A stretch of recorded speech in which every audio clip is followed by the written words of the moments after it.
You, John Fitzgerald Kennedy, do solemnly swear. I, John Fitzgerald Kennedy, do solemnly swear. That you will faithfully execute the office of President of the United States. That I will faithfully execute the office of President of the United States. And will, to the best of your ability. And will, to the best of my ability. Preserve, protect, and defend the Constitution of the United States. Preserve, protect, and defend the Constitution of the United States. So help you God. So help me God.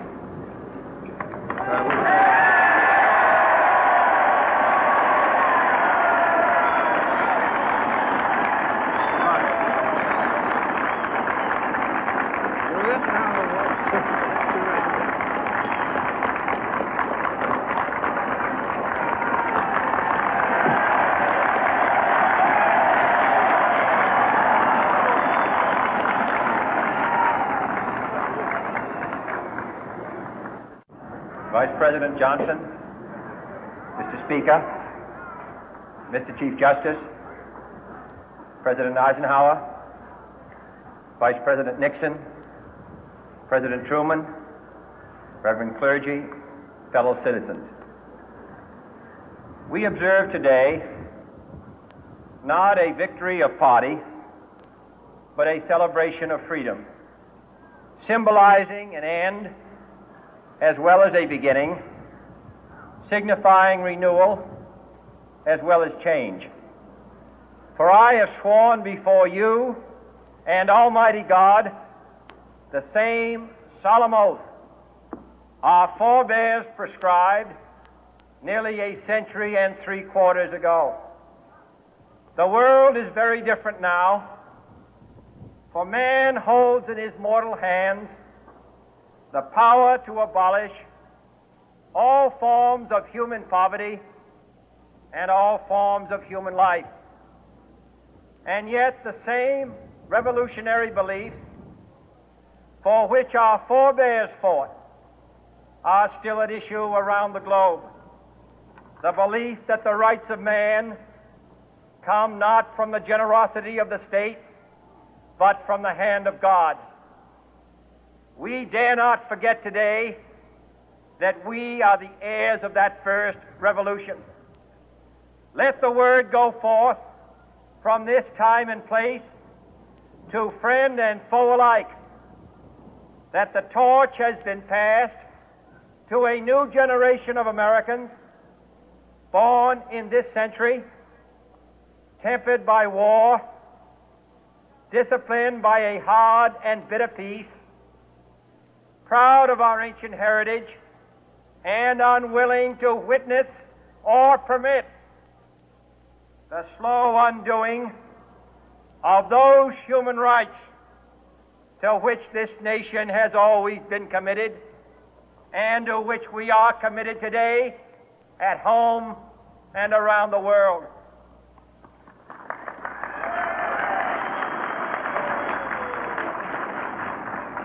Let every nation know, whether it wishes us well or ill, that we shall pay any price, bear any burden, meet any hardship, support any friend, oppose any foe to assure the survival and the success of liberty.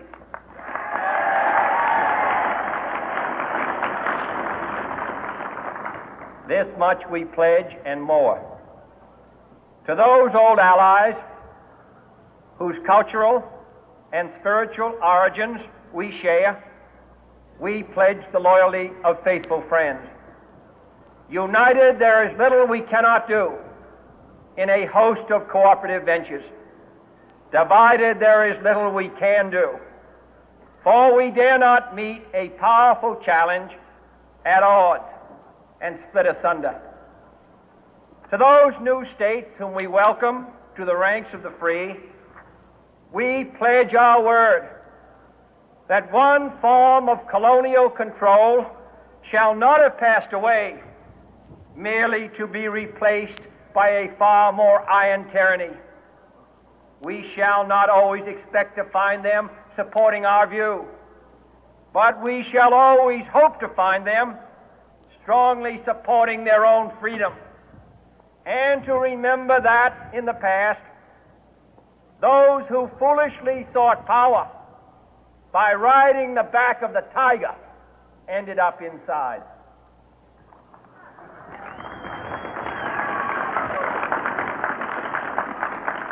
To those people in the huts and villages of half the globe struggling to break the bonds of mass misery, we pledge our best efforts to help them help themselves for whatever period is required, not because the communists may be doing it, not because we seek their votes, but because it is right. If a free society cannot help the many who are poor, it cannot save the few who are rich.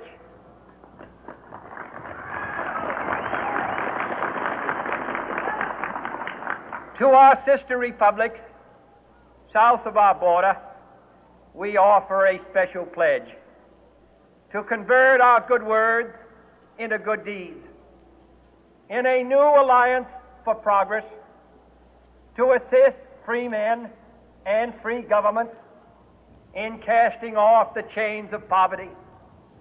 But this peaceful revolution of hope cannot become the prey of hostile powers. Let all our neighbors know that we shall join with them to oppose aggression or subversion anywhere in the Americas. And let every other power know that this hemisphere intends to remain the master of its own house.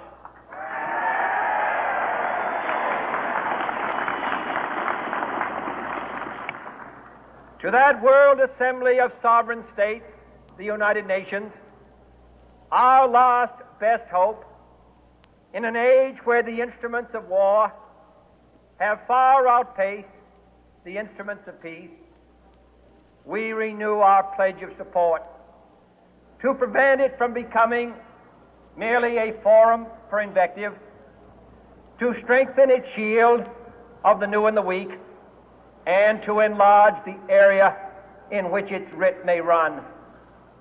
Finally, to those nations who would make themselves our adversary, we offer not a pledge, but a request that both sides begin anew the quest for peace.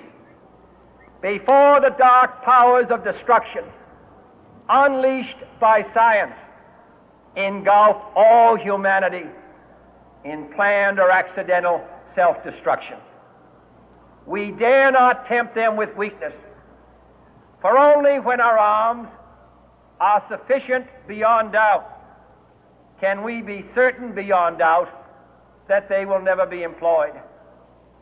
But neither can two great and powerful groups of nations take comfort from our present course, both sides overburdened by the cost of modern weapons, both rightly alarmed by the steady spread of the deadly atom, yet both racing to alter that uncertain balance of terror that stays the hand of mankind's final war.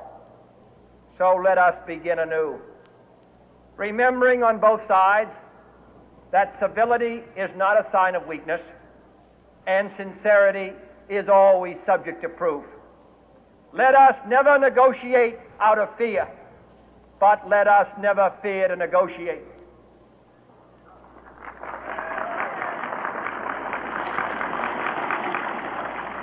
Let both sides explore what problems unite us, instead of belaboring those problems which divide us. Let both sides, for the first time, formulate serious and precise proposals for the inspection and control of arms, and bring the absolute power to destroy other nations under the absolute control of all nations.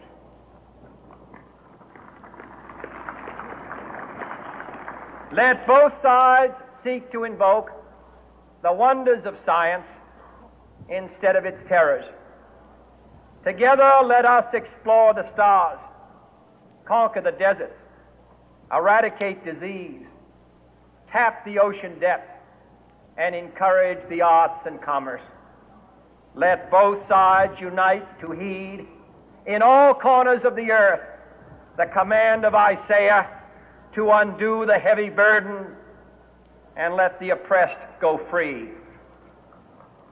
And if a beachhead of cooperation may push back the jungle of suspicion, let both sides join in creating a new endeavor, not a new balance of power, but a new world of law, where the strong are just and the weak secure and the peace preserved.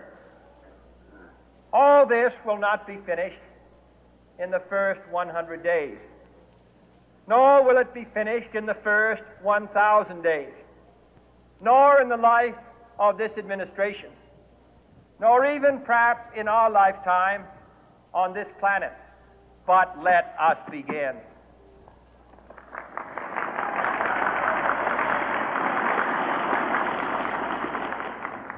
In your hands, my fellow citizens, more than mine, will rest the final success or failure of our course.